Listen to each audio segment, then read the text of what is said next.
Assalamualaikum warahmatullahi wabarakatuh. Sebelumnya, perkenalkan nama saya Aprilia Nurhamidah dengan NIM 12610312123 dari kelas HTN 3C. Di sini saya akan memaparkan jawaban dari UTS mata kuliah Fikih Siasah. Pertanyaannya, jelaskan secara rinci apa itu fikih siasah. Yang pertama, pengertian fikih siasah menurut bahasa dan istilah dari para tokoh atau ulama. Fikih siasah sendiri merupakan suatu kata majemuk yang berasal dari dua kata bahasa Arab, yakni kata fikih dan kata al-siasah.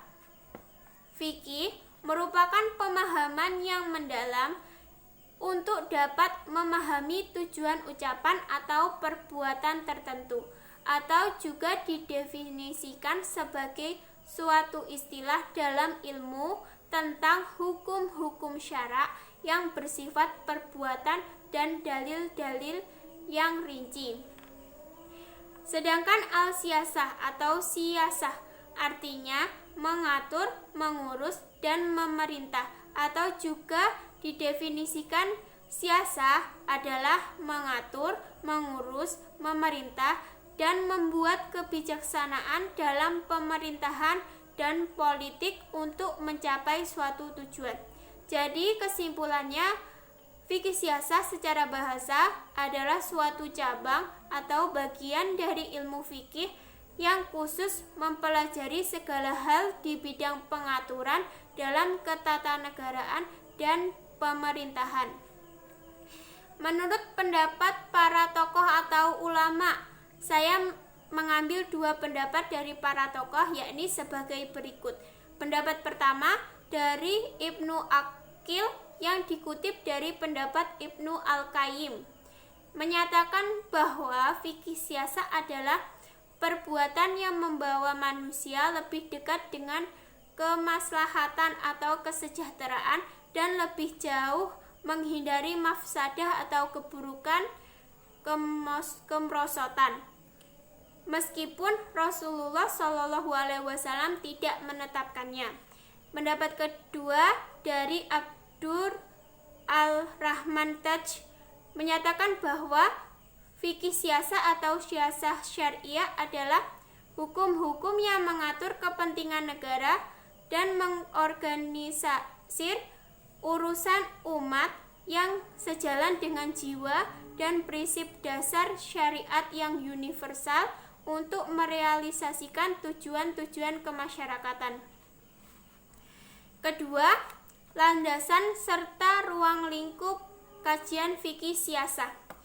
Landasan dari kajian fikih siasah diambil dari Al-Quran dan hadis, sedangkan ruang lingkup kajian fikih siasah terdapat beberapa perbedaan pendapat mengenai hal ini, antara lain sebagai berikut. Yang pertama, menurut Al-Mawardi, ruang lingkup dalam fikih siasah dinyatakan sebagai berikut: A. Siasah dusturiyah atau peraturan perundang-undangan. B. Siasah maliyah atau ekonomi dan moneter. C. Siasah qadaiyah atau peradilan. D. Siasah harbiyah atau hukum perang. E. Siasah idariyah atau administrasi negara. Yang kedua, menurut pendapat dari Imam Ibnu Taimiyah yang menyatakan bahwa ruang lingkup fikih siasah yaitu: A. Siasah qadaiyah atau peradilan. B. Siasah idariyah atau administrasi negara. C. Siasah maliyah atau moneter.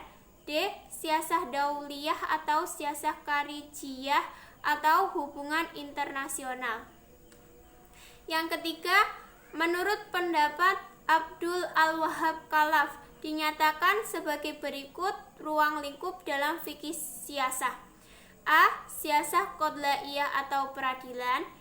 B. Siasah dauliyah atau hubungan internasional. C. Siasah maliyah atau ekonomi.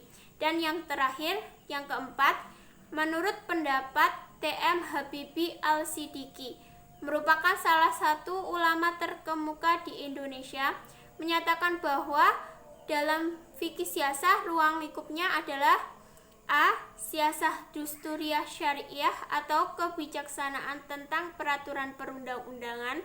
B. Siasah tasyri'ah syariah atau kebijaksanaan penetapan hukum. C. Siasah qadla'iyah syariah atau kebijaksanaan peradilan.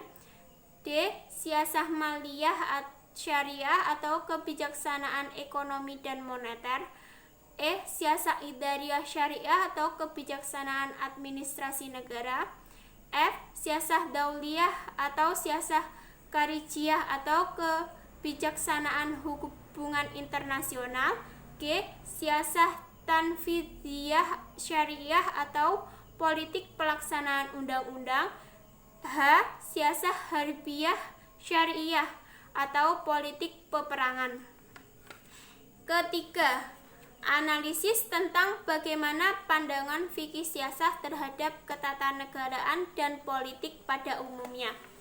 Fikih siasah sendiri merupakan suatu cabang ilmu fikih yang mempelajari tentang segala hal ketatanegaraan dan pemerintah atau politik. Jadi, fikih siasah sendiri dapat dipandang atau digunakan sebagai acuan untuk memerintah mengurus, merumuskan, dan menetapkan kebijakan-kebijakan politik dalam ketatanegaraan yang berguna untuk kemaslahatan atau kesejahteraan dari masyarakat itu sendiri, yang mana kebijakan politik atau aturan hukum yang dikeluarkan oleh suatu penguasa atau pemegang kekuasaan tertinggi dari suatu negara haruslah sesuai dengan syariat dalam Islam. Akan tetapi, ada beberapa negara, khususnya di Indonesia, masih banyak pejabat pemerintahan yang melakukan tindakan korupsi yang merugikan masyarakat, merupakan suatu tindakan yang tidak sesuai dengan fikih siasah. Baik, itu saja yang dapat saya paparkan dari jawaban UTS fikih siasah. Sekian, terima kasih. Wassalamualaikum warahmatullahi wabarakatuh.